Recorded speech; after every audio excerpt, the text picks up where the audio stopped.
You have at least a safety school and or target school on your list. Target school would be a school that your GPA is right in the middle of the range of the average accepted GPA, and then a safety school would be your GPA is higher than the average GPA of the accepted students at that school.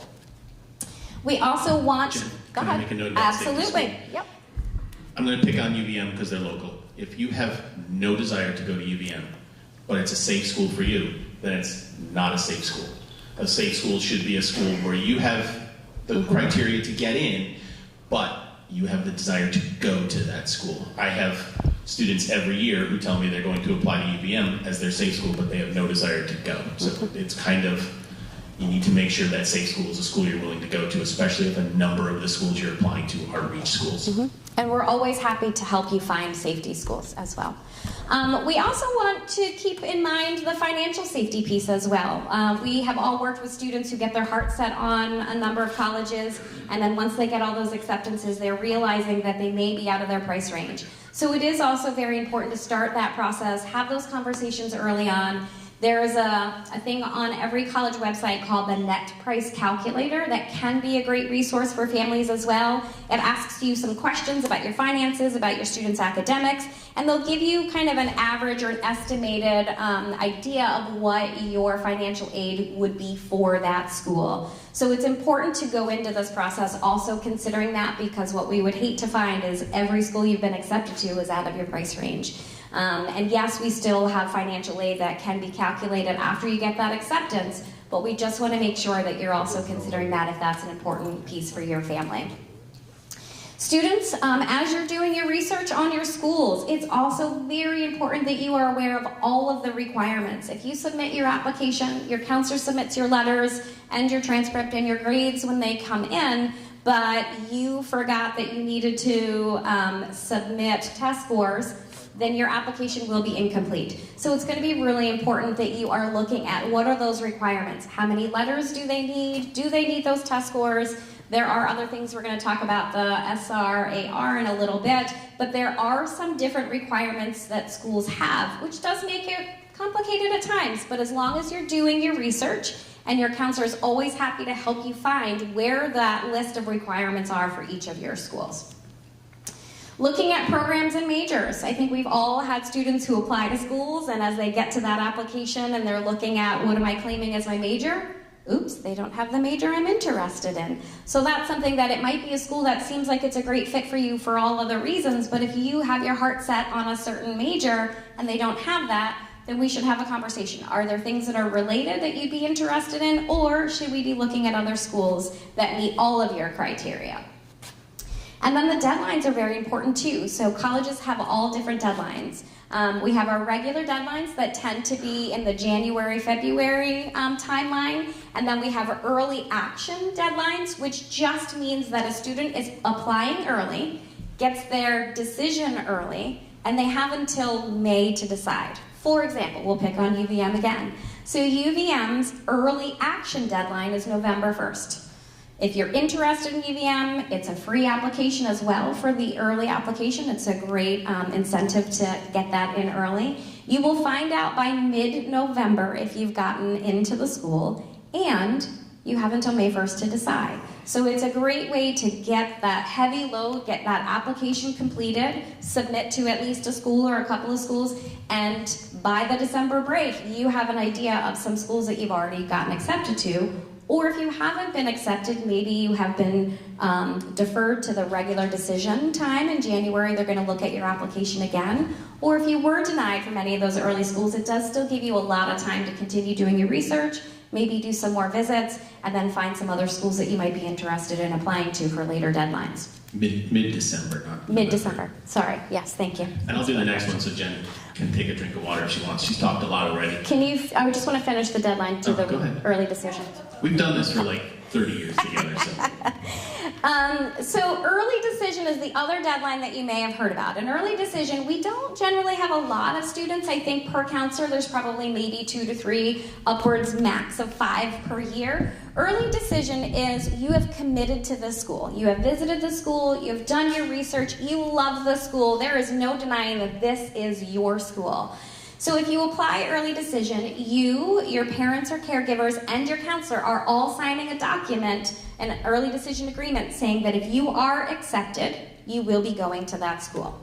Now there is the one piece of if you absolutely, once you receive your financial aid package, if you're not able to afford that, then that would be the one way that you can be let out of an early decision agreement. But that's another reason why it would be very important to consider those finances before you commit for that early decision. Okay? There are some benefits to applying early decision. More applicants for some schools will be accepted through that early decision piece because you are committing, and that's something for them that is an important factor to consider. So if your application is pretty on par with what they're looking for and you apply early decision, you are more likely to get in, not to all schools, but to many of them.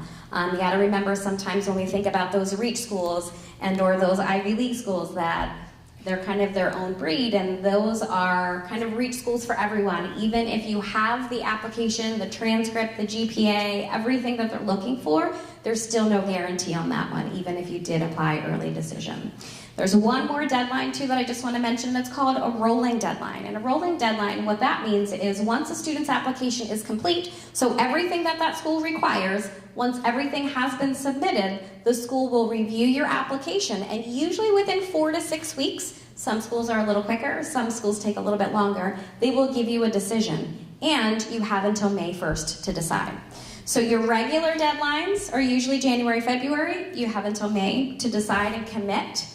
Early action, you get your answer early, and then you have until May 1st. Rolling, you also have until May, but that early decision, that is the one where if you are committing, then usually within a couple of weeks you have to give your deposit and commit to that school. Okay. And Jen was mentioning the early decision agreement forms actually be signed in 2 places by both the student, the parent, and the counselor. So it's really important as you're looking up here on the screen, the very last one is keep your score account up to date. If early decision schools are in the mix for you, that you're working with your school counselor to make sure that those agreements are signed in all of the places that they need to be signed. The one that I skipped over briefly, which is the letters of recommendation, I'm going to spend a chunk of time talking about because it's really important that you ask for those letters of recommendation in person. We've gone into writing composition classes and talked to the juniors and their teachers about that. This is not something you do over email. This is not something that you do in passing in the hallway. This is something where you might send an email to a teacher asking for an appointment because you want to ask them a question, or you want to ask them if they'd be willing to write a letter of recommendation so you can set the table, but you always ask for that letter of recommendation in person. And you always follow up that ask with a thank you, and then at the end of the application cycle, it's really appropriate for you to say thank you again. You don't have to give them money, you don't have to bake them cookies, but those manners are really important.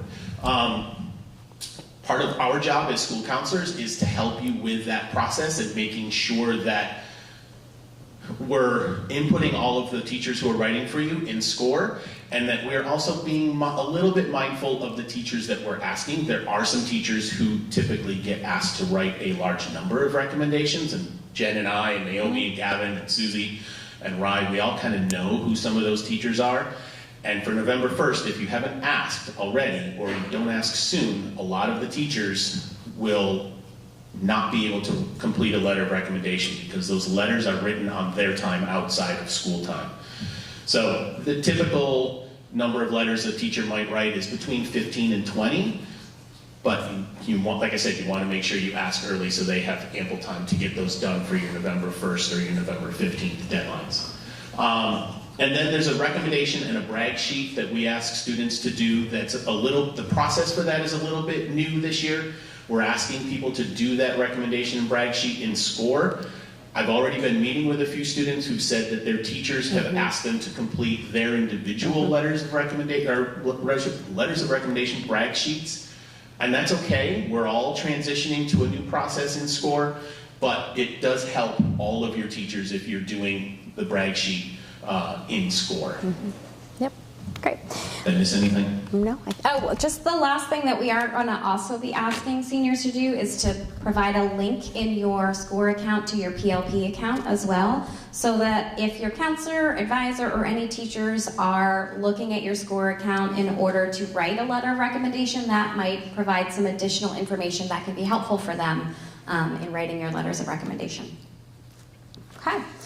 This was just like a quick overview that we wanted to share with you about SCORE. As I mentioned earlier, even just from the starting, if you're a student who is very early on in the process and you say, I know I want to go to college, but I'm not sure where to start, finding your fit. I love those words there because that's really what it's about. We sometimes have students come and say, I need a good school for this, or I want to go to a good school. And ultimately, the definition of a good school is what's the best fit for you. It may not be a school that your neighbor knows about or ever heard about, but ultimately, if that is a school that meets all of the criteria and has all the things that you're looking for, and you have visited either in person or virtually, and so far it feels like it's going to be a good place for you, then that is a good school for you.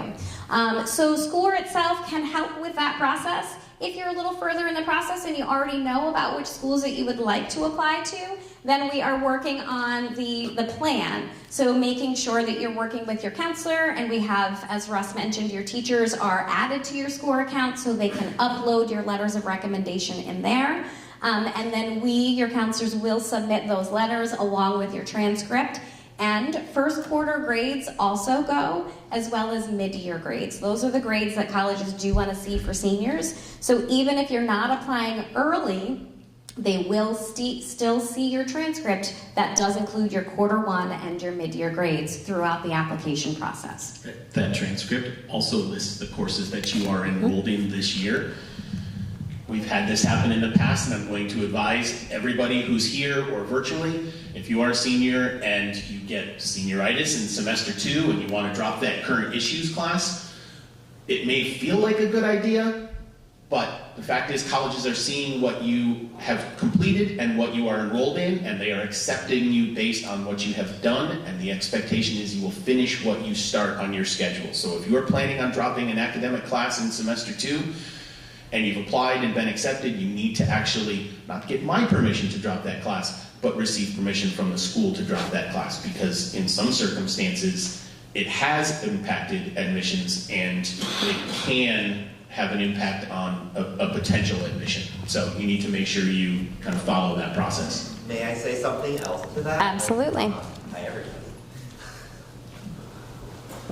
So, in that strain, what I would also say is if you're kind of in limbo and you're waiting for your admission status and you're considering dropping said course that's posted on your transcript or that you've reported on the Common App, it's absolutely appropriate to reach out to the admissions office at said school to ask them if it would impact your candidacy or their consideration of your application, and then go from there. So what Russ is saying, and all of us are saying, just is to not drop a course if it's already listed there until you get more information from the admissions office. Thank you. Thanks, Gavin. This last piece I think is really important. What we're noticing now is that with many of the students that we're starting to work with, there are colleges on their list within their SCORE account that accept an application through SCORE. So that application would actually replace the Common application. Students would not submit an application through the Common App and then through SCORE. And I had a couple of students who didn't realize that when they were selecting apply through SCORE that that's what that meant. So as students, as you're going through your SCORE account, either make sure you're checking in with your counselors or keep an eye on that little green icon. It looks almost like a lightning bolt in the middle of that, because you are then indicating that you're submitting an application through SCORE. When your counselor submits your forms, it's going to follow suit to where you have selected on your SCORE account. So if you intended to apply through the Common application and submitted your application that way, but your SCORE account says that you're applying through SCORE, the college may not get your documents that we submit. So again, this is something that we will go over with all students. We don't want anyone to worry and think that we're not going to get forms out to the correct place. We will do everything we can to make sure. And there are also some fail-safes that we're going to get to in a moment that students can be responsible to make sure that their documents are being submitted appropriately. One fail-safe would be, don't check that button. Well, that too. If you go, yes, thank you. So, looking at the secondary part, here's some more things that this is your role, seniors, in this application process.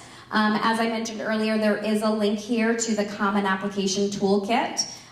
We are more than happy to sit down with students to complete the entire Common Application if that would be helpful to you. You are also welcome to fill it out and then just have us review it afterward, or you may feel like you have a good handle on it and you don't need our help, and that's okay too. We want to support you in whatever way we can, and that would be helpful to you. What we do recommend, though, is before you submit an application that you have another adult look at it, whether it's a parent, caregiver, counselor, another adult in your life who can check it, look at it with you. It's also, as we adults, when we're submitting something, you always want to make sure there's a second set of eyes on it at a time if it's something that's that important. So you just want to make sure that you're not rushing through the process, filling everything out, and then hitting submit if it's not going to have that secondary check to make sure everything is accurate. Things as simple as capitalization. Yes. I look at applications every year where in the activity section, nothing is capitalized. Make sure you're using proper punctuation. Yes. Also, once applications are submitted, thinking about scholarships, we do have students who will reach out to us and ask us about scholarships. We do keep any scholarships that come across our desks. We do keep a list of those in the Direction Center. Many colleges, I would say many is probably a good word. Many colleges will also post their own scholarships on their financial aid website. So it might be something that you have to do a little digging to find out.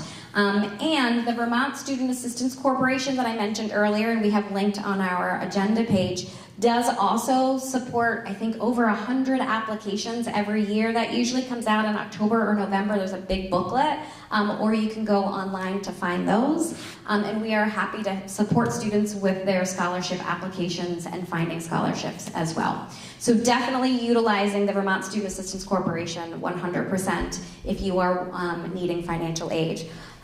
We also, within the next piece, before I jump ahead, CVU does also have scholarships as well, and usually that's like an April timeline where we will put emails out to students. Also, this is a plug for everyone to make sure that you're checking your email. We communicate a lot to seniors via email, so if you're not someone who checks regularly, please start doing that because we don't want you to miss any important information, whether it be about submitting applications or financial aid or scholarships, things that can be really, really impactful for your future.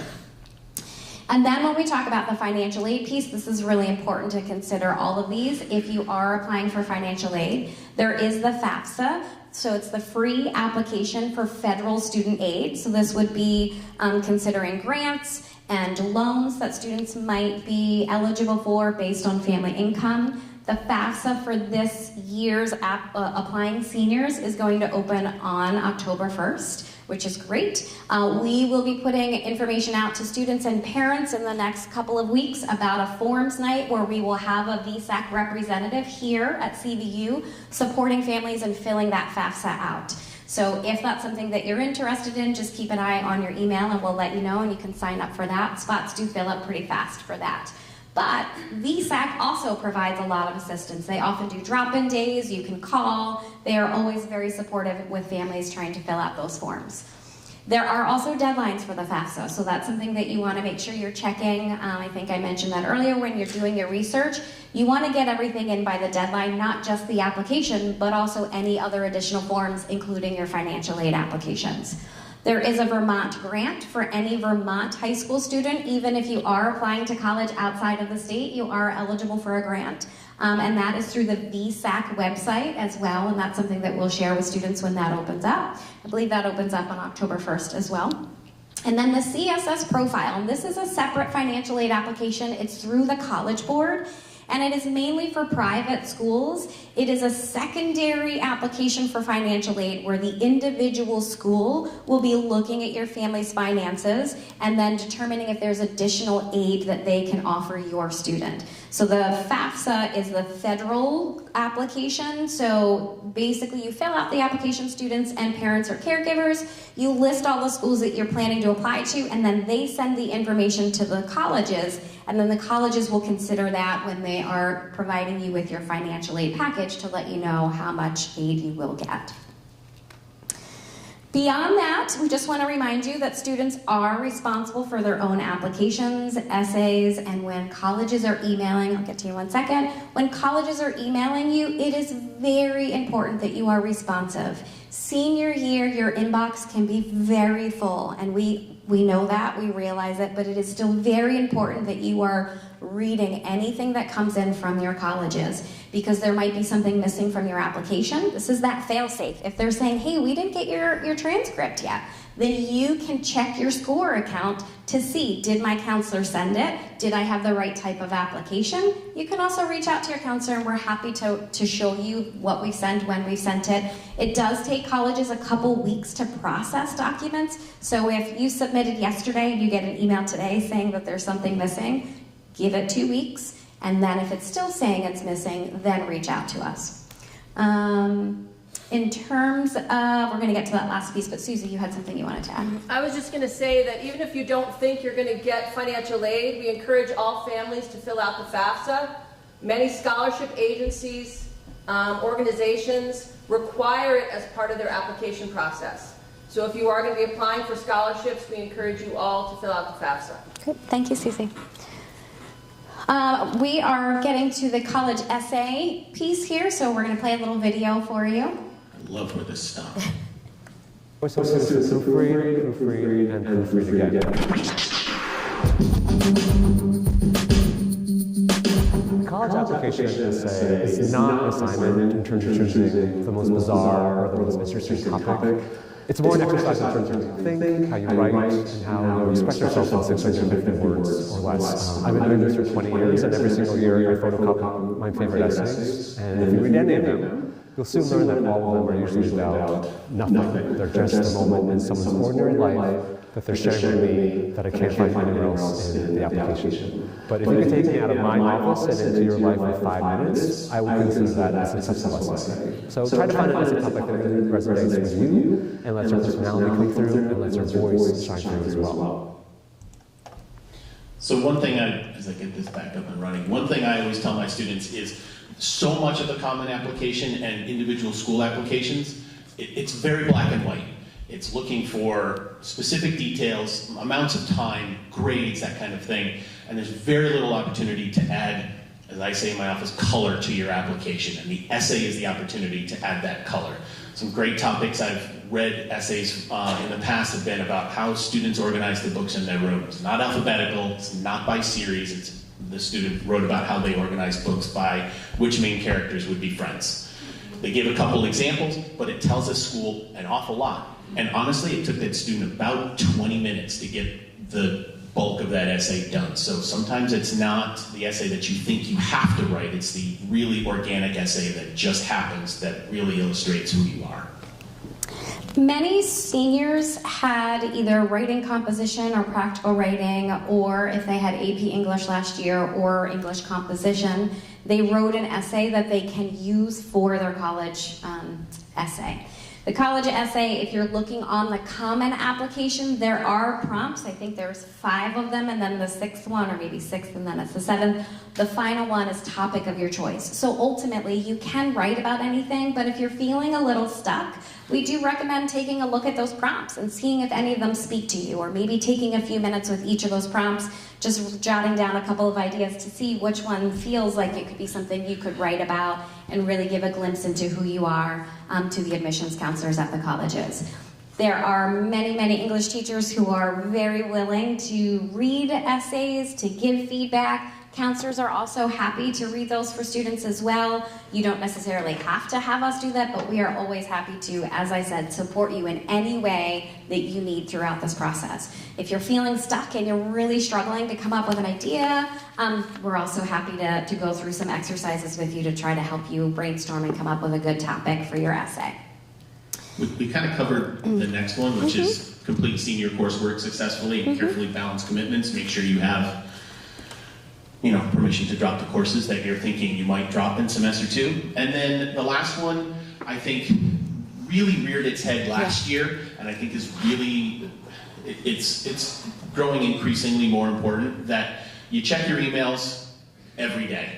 Because schools, once you submit an application, a school will send you an email with information about how to access your applicant portal, getting the username, password, and that site is specifically for you for the duration of the application period. That's generally where they're going to release admissions decisions. And last year what we were seeing is that's also where they released a secondary and necessary component of the application process, which is completing the self-reported academic record, which is a regurgitation of your CVU transcript. So even though we've submitted it for you, they are asking you to then put it into a format, a generalized format that's acceptable at all schools. But it is an important part of the application process, and your application is marked incomplete unless you do that. So make sure, please, that you are checking your emails, following through on those applicant portals. If you've applied to 17 schools, it means keeping track of the 17 applicant portal logins and checking them to make sure that you have completed all of the necessary pieces required for your application. And just to add another piece about that portal, that is usually also where you can keep track of your forms that your counselors, are sending. So you'll see transcript, check mark, okay, they received that. They received my first quarter grades, they received my letters. So then you know that your application is complete. If there's anything in there that isn't checked, as I mentioned, you're welcome to check in with your counselor, but you can also check your score account and you'll see, oh, my counselor sent this on this day. They said to wait 2 weeks. And then once those 2 weeks go by, if it's still missing, then reaching out to your counselor and we can follow up with the schools. Okay, so I've mentioned a couple of times about our want or our hope to be able to support students throughout this entire process. And really, it's up to each individual student how much they may access us. We have some students, we have a general senior meeting, they go off and they do things independently, they let us know what they need, we do one quick check-in before their deadline, and all is good. And then there are other students we might meet with every single week throughout the process to help them each week tackle tasks. Or if they're starting from the beginning and they need help finding some schools or talking through some schools, we are more than happy to help with any part of that process. And just more specifically, we wanted to go over some of the general things that we will also do with students. So I mentioned the selecting colleges, support with either completing the application or just reviewing it before you're ready to submit. The essay piece, score account, that one is like the most important to us in making sure that that is up to date because that's what we use to submit your documents. And then the scholarships as well. Many students do ask their counselors for letters of recommendation, which we're happy to do. There are some schools that require what is called a counselor letter, and that might come from us, but we also have some students who are have a better connection, or because they've gotten to know their advisor more over the last 4 years, that they may ask their advisor for that letter, and that letter will suffice for what is considered the counselor letter. And then submitting all of the forms, and I mentioned earlier about the grades that colleges do want to see quarter 1 grades, so that's really important, seniors, to keep up those grades from the start. If we're getting to the window where the quarter is closing or it just closed and you know that we're going to be sending your grades out and you're feeling concerned about a grade, come talk to us. And we can review your list of schools and your applications, and we may recommend that you reach out to the college with just some information about why that grade is what it is, and we're happy to help you with that as well.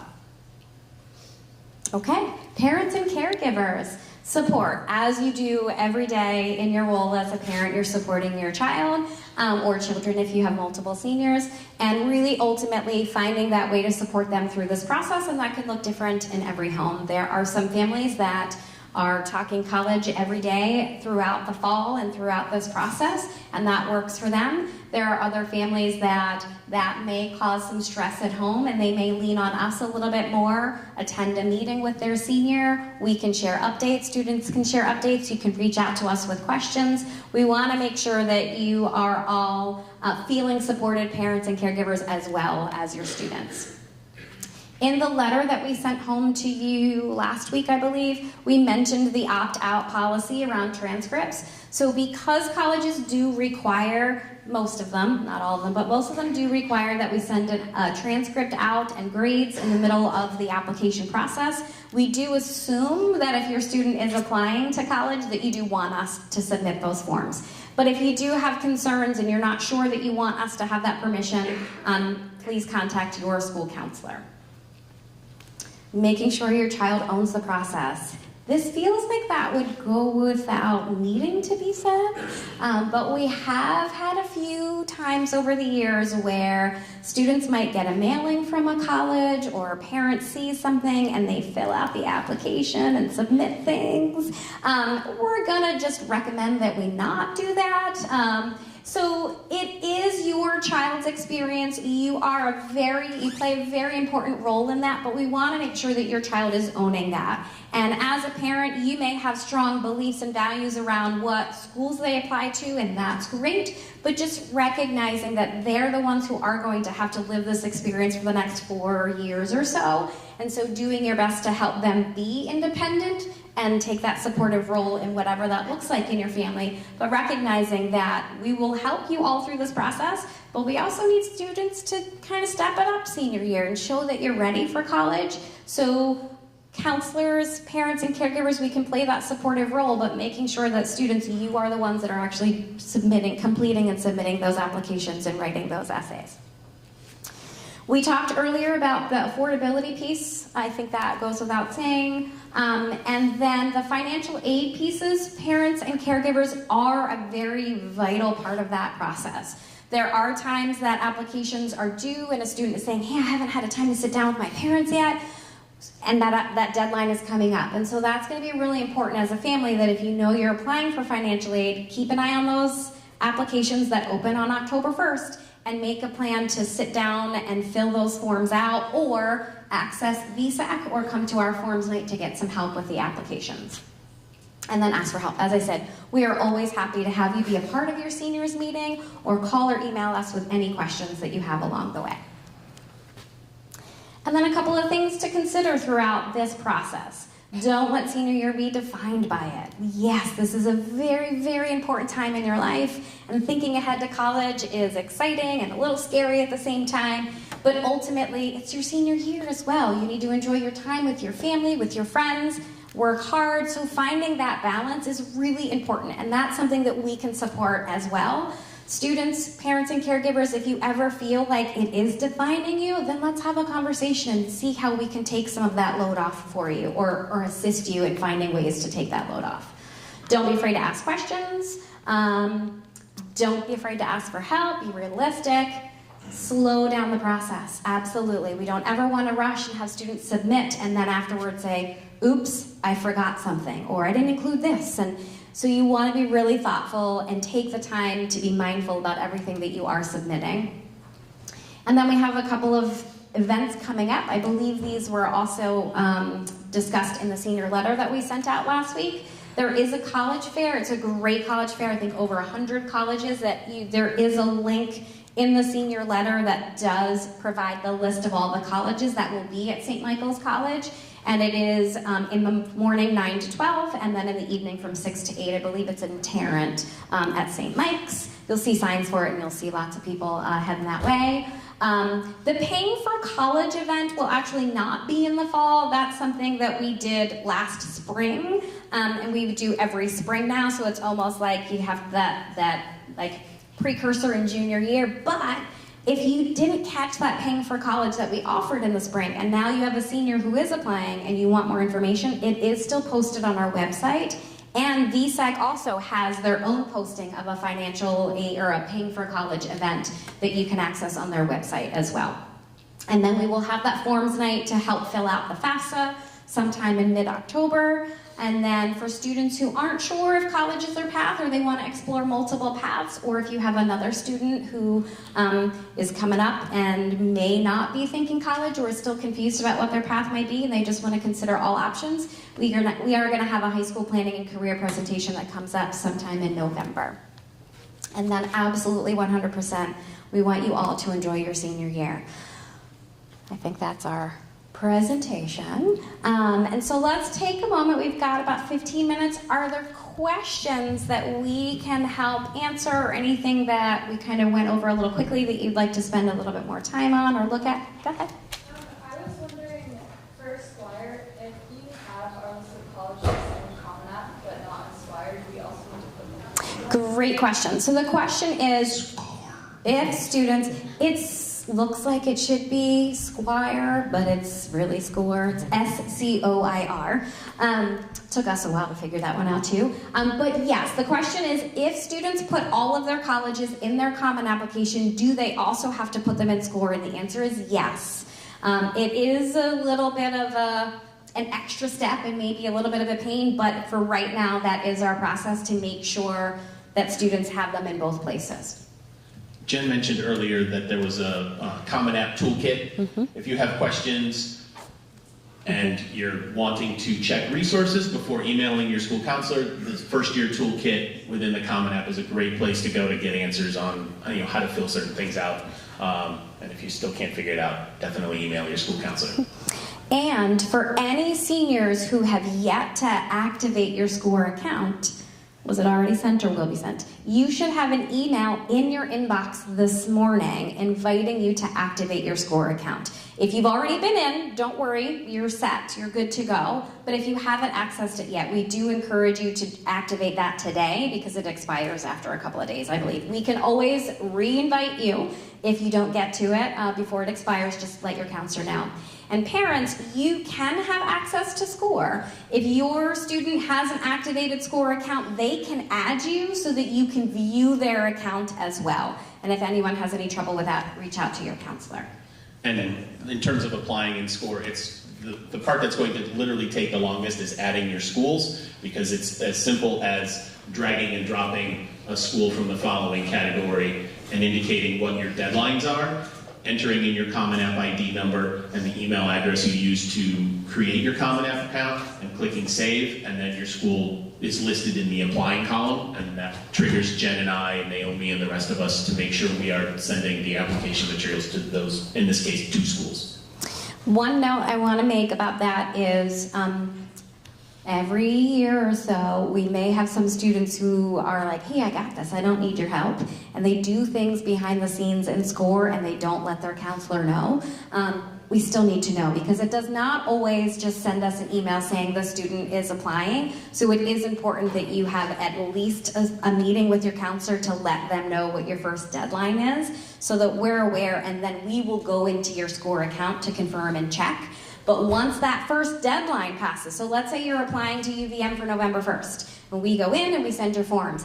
After November 1st, if you add more schools to your Score account and then apply through the Common App or the college application on their website, you do need to let your counselor know, because again, we aren't always notified when you add a new application. So that is an important factor. If you need us to send forms, you do need to just keep your counselor posted on that. Okay. Other questions? Go ahead.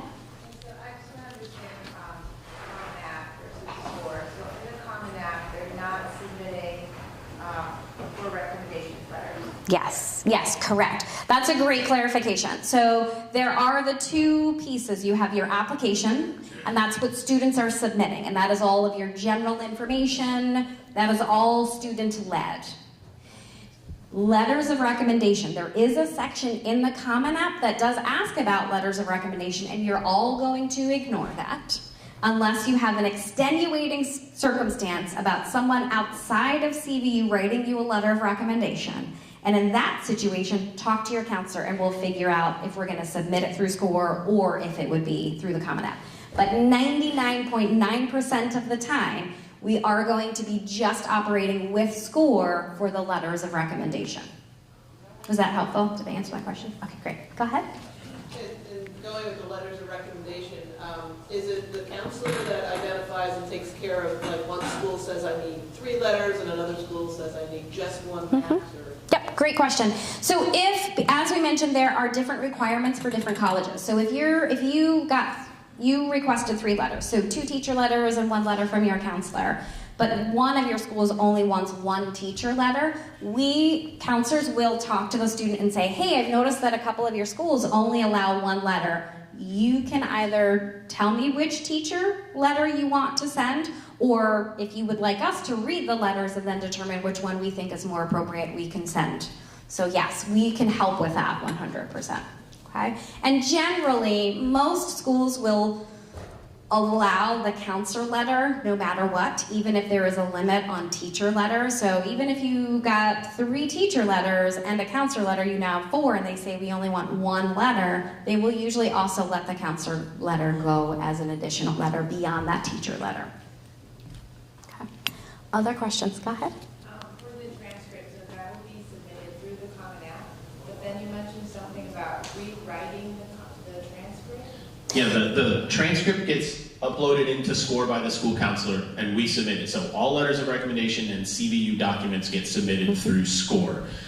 When you submit your application through the Common App, schools will receive Emma, I see you out there, Emma's application, and Emma, here's your applicant portal information. You will log into that applicant portal, and if there are additional requirements, they will be posted there. That is also a great place to log into and see whether or not we have submitted the transcript, the letters of recommendation, all that stuff. You will also see whether or not the financial aid information has been submitted. It's all there in the applicant portal, and there's that piece that you were mentioning, the self-reported academic record. If that is required by a school, there will be a link in there on the applicant portal to do that piece. Last year, got to be about November 1st, and there was lots of seniors in our office panicked about the self-reported academic record when it was posted in there probably a month prior, or like right before, right at the time that the students were submitting their application. So make sure you, it cut out for some reason, make sure you give yourself plenty of time to do that self-reported academic record. Okay. Wrong. Go ahead, question? On that same note, so if you apply to 3 schools, you have to monitor 3 different applicant portals? Yes. Absolutely, yes. In addition to the Common App, right? Well, so the question was, once you submit, let's say you submit an application to 3 different schools, do you then have to check 3 different portals? So the answer is yes. Pretty much every school at this point has portals. So once you submit, you will get an email back from that school saying, we have received your application, here's your login for your portal, and you need to do that right away. So then, as Russ said, keeping track of the things that they're receiving and or additional things that you might need to submit. The Common App itself, I don't want to make things more complicated, but the Common App itself is that general application. There are a few schools that also want you to self-report your grades on the Common App. So kind of like that separate self-report It will prompt you in the Common App. Right. It will not let you submit your application to those schools until you fill out that form. But that's also something that your counselors will see if we are reviewing your application with you, and we can remind students and help them with that as well. But in terms of going back into the Common App after you've submitted your application through the Common App, you're not going to get any new information about your application in the Common App.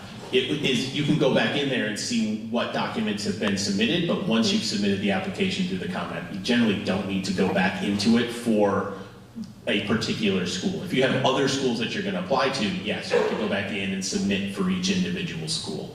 But your applicant portal is kind of where you go for all of that information that follows. Okay. Go ahead.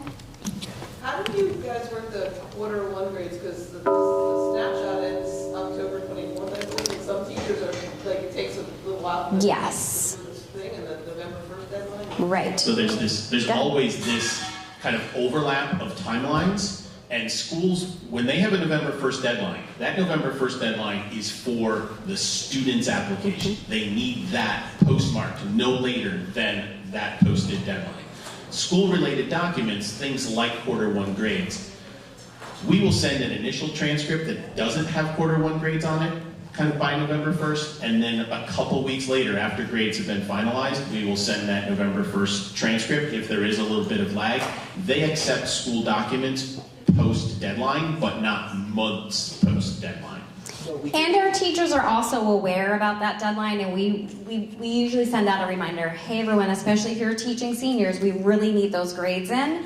as soon as possible, and we, counselors, send an email to students saying, your grades are not ready. You need to review them, and your counselor is going to send them in 2 days. So you have this window, again, check your email, but you have this window of time to check your grades. So if something, I needed to resubmit, that's kind of that refresher, that reminder of you need to take care of that because we need to get your grades out. So we do work with teachers as well to make sure that is as close to that, the supplemental materials deadline that they have. And typically, what I recall from when I was here, because I wasn't here last year, is that it was sent out right before Thanksgiving break, more or less. Right? Yeah, usually mid-November. Yeah, and then mid-year grades, from what I recall, those first semester grades were submitted end of January, early February, and that's a common practice. I was working at an American school in Athens, Greece last year, and that's the same thing that we did. We submitted mid-year quarter grades right before Thanksgiving, and the same thing for mid-year grades in early February, end of January. Okay, thank you, Gavin. We have time for maybe one more question. Along the same lines, what if the student is taking a course outside of the school? I'm sure it's figured out. So great question. So if the student is taking a course outside of CVU, like if you're taking a college course, there aren't quarter grades. It's only final grades for a college course. If it's an online class, there's not really a quarter grade either, and so generally those do not get included in the quarter grades. But when we meet with our seniors, we ask them to review their transcripts to check for accuracy and to remind us if there's something that they're doing outside of CVU that's not on there, we want that on there, so that when colleges are reviewing their application and the transcript, they do see proof that they're enrolled in this class. There just isn't a grade currently for that. You might say something like UVM ASL in progress on the transcript, so the schools know that that's happening. The other thing is students are responsible for sending in college transcripts. It doesn't come from the CVU Direction Center. So if you're taking a class outside of CVU, it is the student's responsibility to get that official transcript to the colleges they're applying to. And most colleges will want to see official transcripts, even if it's on our CVU transcript. Okay. So just for time's sake, we're going to have to wrap it up now, but we want to thank you all. I know we lost all of our seniors, but we want to thank you all for attending our senior kickoff. We're really excited about supporting your students through this process, and please don't hesitate to reach out to us with any questions that you have.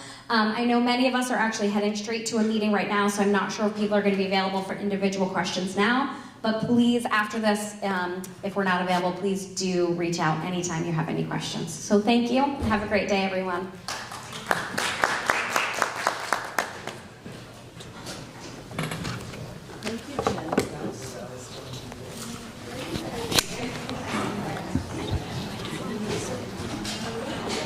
I don't want to say anything.